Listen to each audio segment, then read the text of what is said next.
Si nous n'arrivons pas à rétablir notre légitimité historique, eh bien la Russie cessera d'exister et le reste du monde disparaîtra avec elle.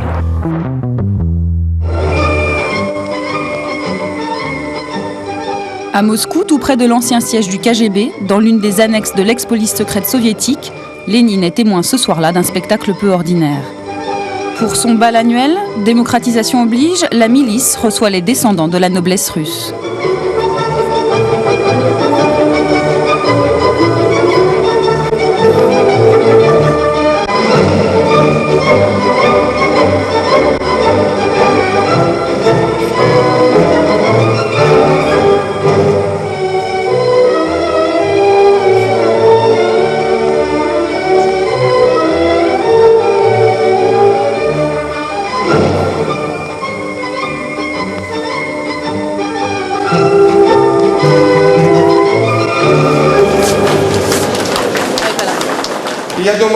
Merci.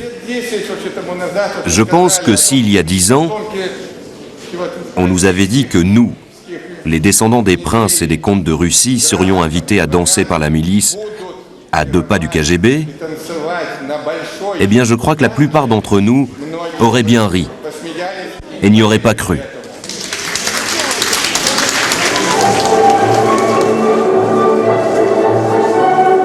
Exilés, déportés, obligés de vivre cachés pendant toute la période soviétique, les nobles russes redécouvrent aujourd'hui les parquets et les lambris.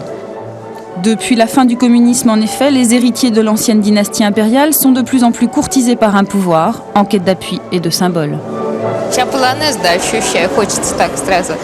Quand j'entends jouer une polonaise, je suis fière. Comment dire, je sens quelque chose en moi qui vibre, je me sens digne. Jusqu'à présent, on a toujours été écrasé par le poids de la vie. Mais aujourd'hui, enfin, on peut être fier à nouveau. Dès les premières notes, c'est plus fort que moi. Je me tiens droite et je relève la tête.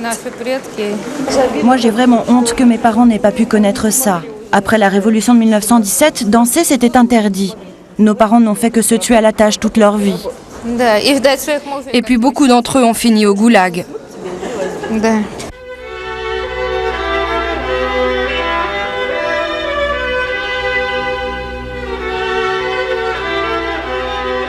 Le prince Mechersky est lui aussi un descendant de la grande noblesse.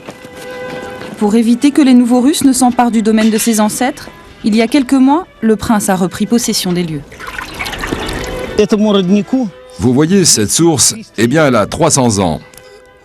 C'est moi qui l'ai remise en état. J'ai retrouvé son emplacement en fouillant dans les archives de mon grand-père.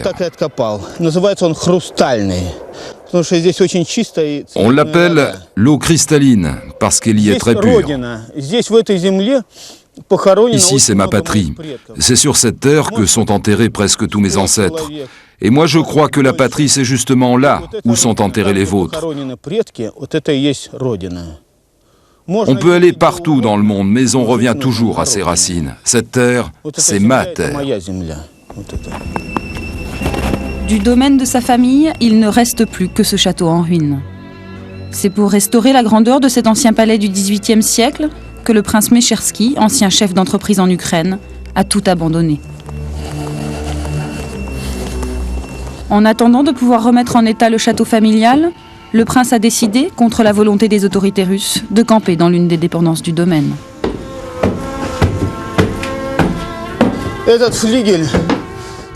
Cette aile, ce sont les communistes qui l'ont brûlée. Ces 2 pièces ont été complètement ravagées par les flammes. Mais bon, d'ici l'été prochain, je vais tout remettre en état. Regardez, tout a été détruit. Vous voyez cette chambre? Elle aussi a été complètement saccagée. Tout ça, c'est le vrai visage du communisme. Et c'est Lénine qui l'incarnait. Noblesse oblige, les communistes sont la bête noire du prince. C'est pour prendre sa revanche sur l'histoire qu'il a entraîné toute sa famille dans cette ruine, où il survit sans eau, sans téléphone et sans électricité. En Ukraine pourtant, le prince, sa femme et ses 3 enfants vivaient confortablement dans une grande villa au bord de la mer Noire.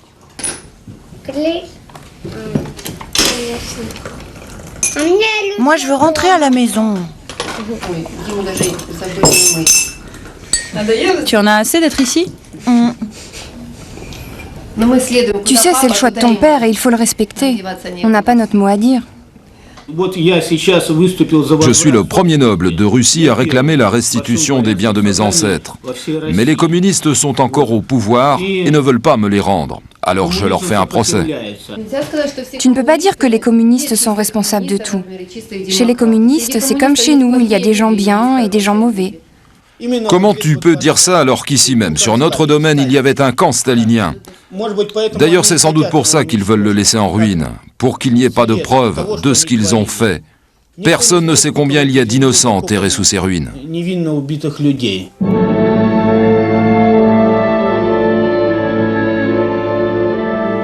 Le prix du sang, la famille du prince Mecherski l'a payé. Le grand-père, dernier maître des lieux, a été arrêté pour activité contre-révolutionnaire.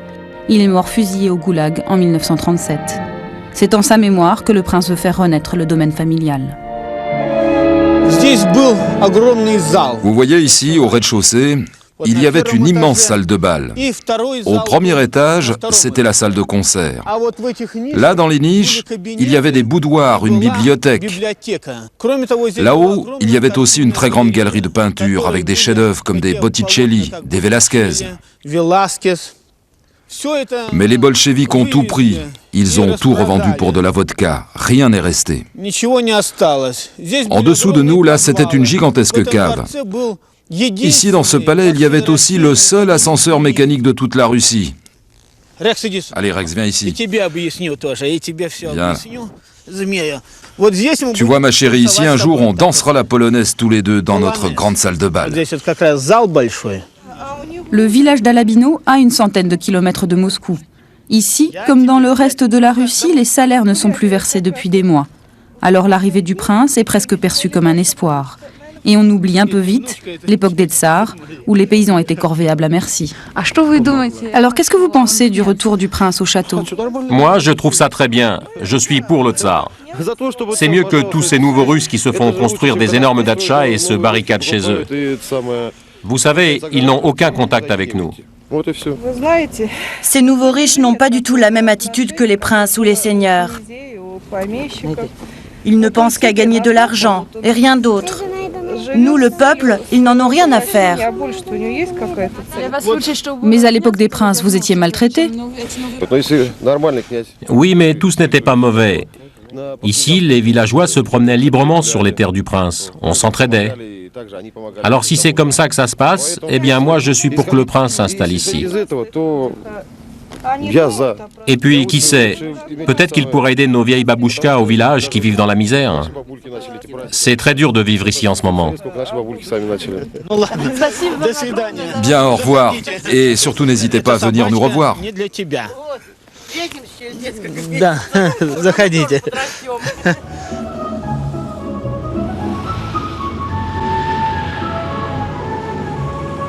Depuis leur retour, les Mecherski quittent rarement leur village, sauf de temps en temps, pour se rendre à Moscou.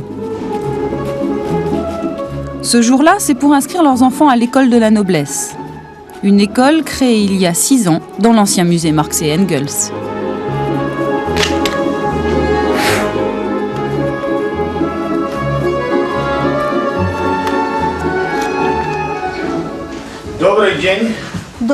Bonjour.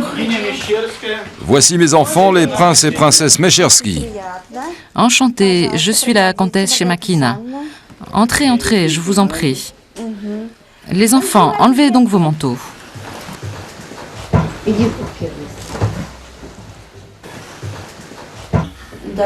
Je tiens à apprendre aux enfants les règles élémentaires de la noblesse.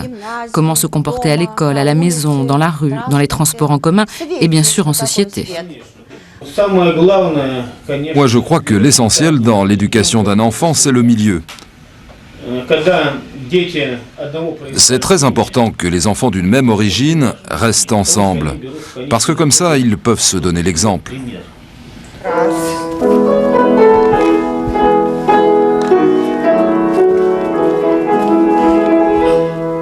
Valse, polka, révérence, cours de maintien. Ici, dès l'âge de 4 ans, les petits nobles reçoivent une éducation sur mesure et hors du temps.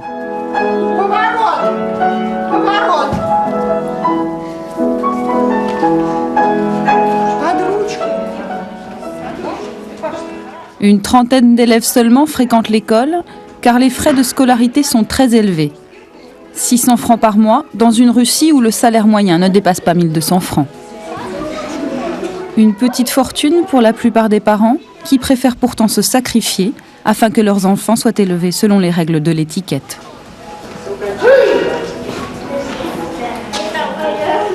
Mais les livres ne servent pas qu'à apprendre à marcher la tête haute. Ils sont aussi la mémoire du passé.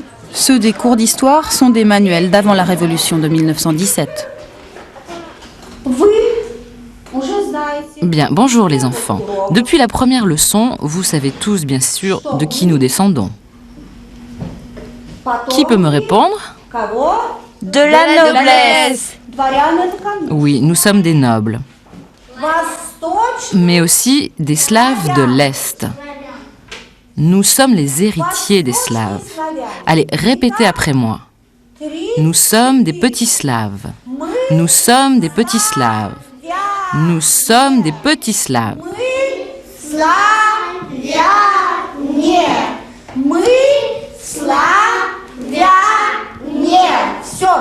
Ça, c'est quelque chose que vous devez retenir pour tout le reste de votre vie. Bien, à partir d'aujourd'hui, nous allons étudier la dynastie des Romanov. Alors, qui connaissez-vous chez les Romanov? Moi, madame, je peux répondre? Vas-y, Dima. Je connais Nicolas II et Catherine II. Le tsar est le représentant de Dieu sur terre. C'est ma mère qui me l'a dit. C'est très bien, ta mère a raison. Malheureusement, depuis près de 80 ans, nous vivons sans le tsar, sans représentant de Dieu sur terre. Donc, que se passe-t-il en Russie? Qui peut me répondre? Eh bien, plus personne ne respecte les lois et il y a plein de criminels. Donc vous avez bien compris, tant qu'il n'y aura pas de représentant de Dieu sur terre, il n'y aura pas de paix en Russie. Voilà. La leçon est terminée. Au revoir.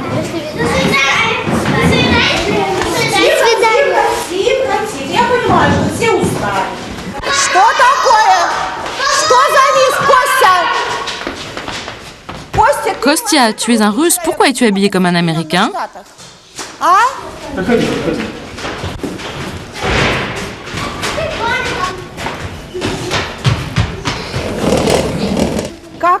Je vais vous montrer à quoi servent les livres.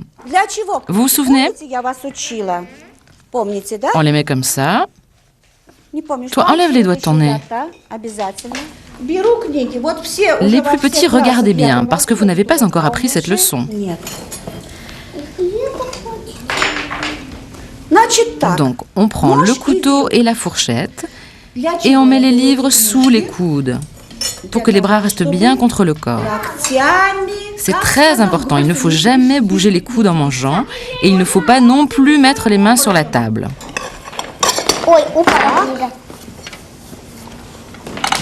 Mince, mon livre, il est par terre. Maintenant, il faut apprendre à découper des petits morceaux. Et surtout, retenez bien, il ne faut jamais découper de gros morceaux. Gosha, prends donc ta fourchette. Ton couteau.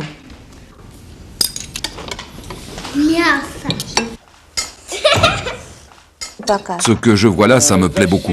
Moi qui, pendant toutes ces années, n'ai vu que des cantines soviétiques où il n'y avait même pas de couteau ou de fourchette digne de ce nom, où on mangeait à peine. Ici, ces enfants apprennent incroyablement vite.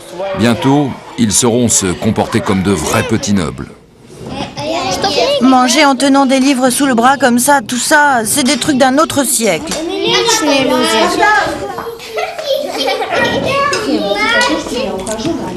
Tu sais, moi j'aimerais être un homme de Disney.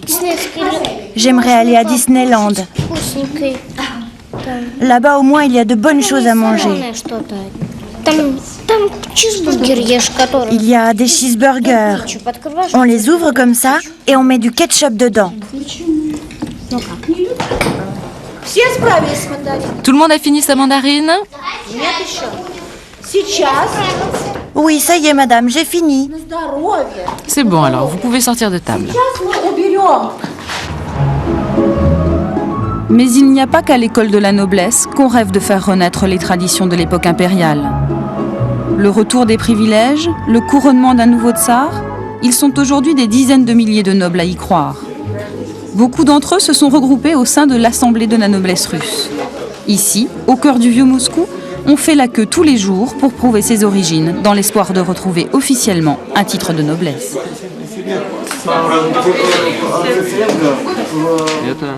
Alors ça, c'est l'acte de mariage de vos grands-parents, c'est ça? Oui, c'est ça, c'est tout ce que j'ai retrouvé.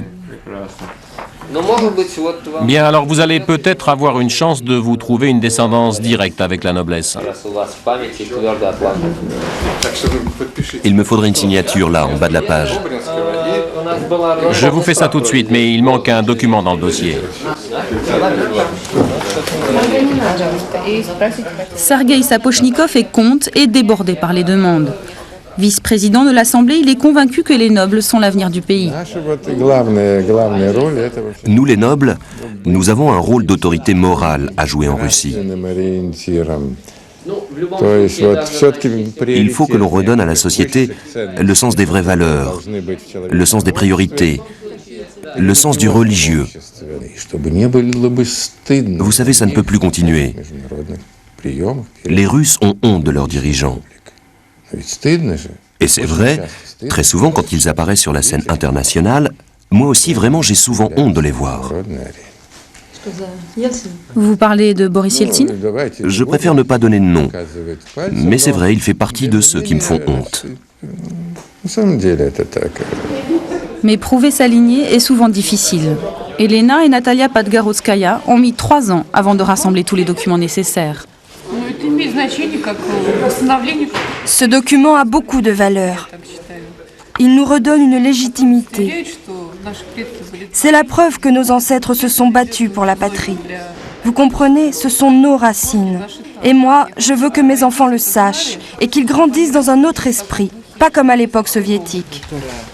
Ici, le diplôme ne coûte que le prix de la photocopie. Mais à Moscou, un peu partout, les titres de noblesse se troquent désormais au prix fort.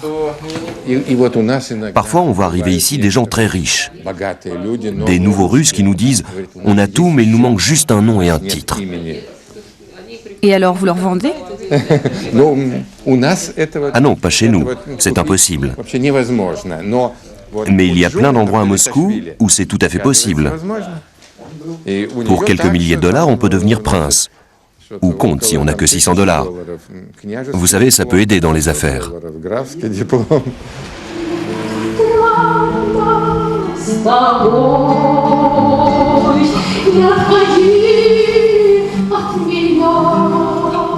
Mais d'autres ont des ambitions plus grandes encore. Et dans le tout Moscou, il est de plus en plus difficile pour un vrai noble de reconnaître ses pairs. Personne, par exemple, ne connaît l'identité réelle de cet homme. Lui assure être Nicolas III, le nouveau tsar de toutes les Russies.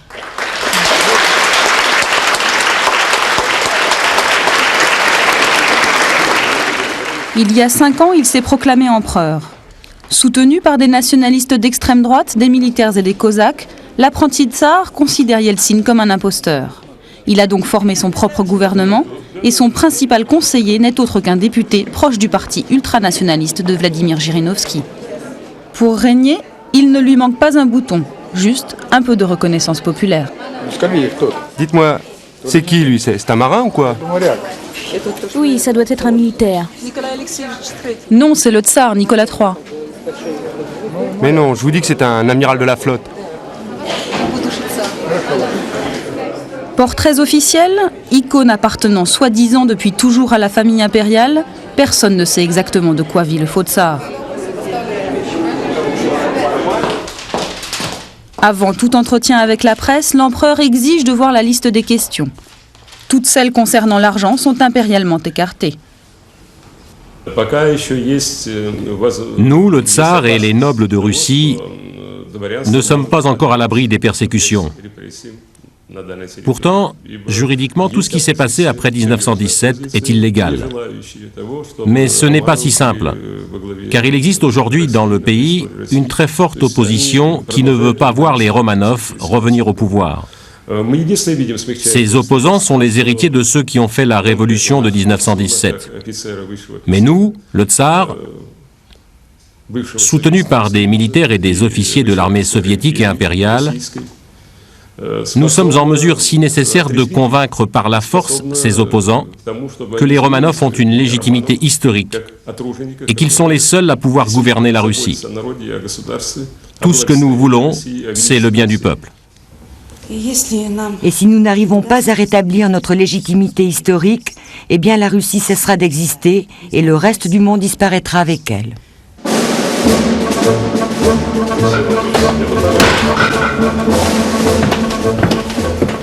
Mais l'espoir des nobles de Russie ne se réduit pas aux frasques d'un faux tsar et de sa tsarine. Cette année, pour son bal annuel, l'Assemblée de la noblesse a réuni plus de 2000 princes, comtes, comtesses et barons. De vrais nobles ceux-là, même si les robes, les bijoux et les costumes d'apparat ont été gracieusement prêtés par un théâtre de Moscou.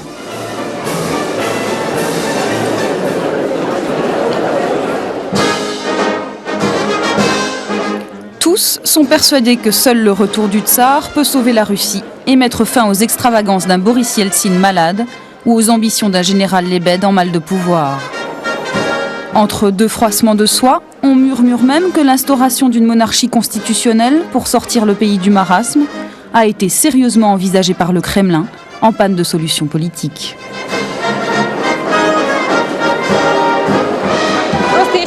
C'est un vrai bonheur de pouvoir se rassembler ici. Bon, c'est magnifique, c'est formidable. C'est un vrai miracle. Ce bal est somptueux. Regardez donc cette salle, c'est grandiose. Il y a quelques années, quand tous ces changements ont commencé, eh bien nous, les jeunes nobles, on a décidé de rester vivre ici, en Russie. Avant, on se disait tout le temps que c'était mieux en Occident. On voulait partir. Mais maintenant, dès que l'on quitte la Russie, eh bien elle nous manque. Parce que vous comprenez, aujourd'hui, tout ce qui se passe ici est tout simplement passionnant.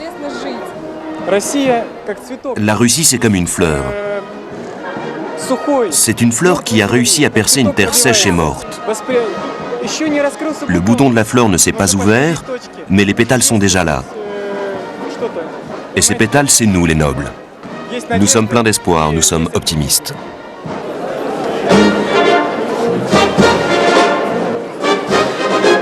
Le 17 juillet dernier, 80 ans après l'assassinat de Nicolas II, la dépouille du dernier tsar de Russie était transférée à Saint-Pétersbourg pour des funérailles nationales. Une revanche sur l'histoire pour la noblesse russe, elle a voulu y voir le premier signe officiel d'une grandeur retrouvée.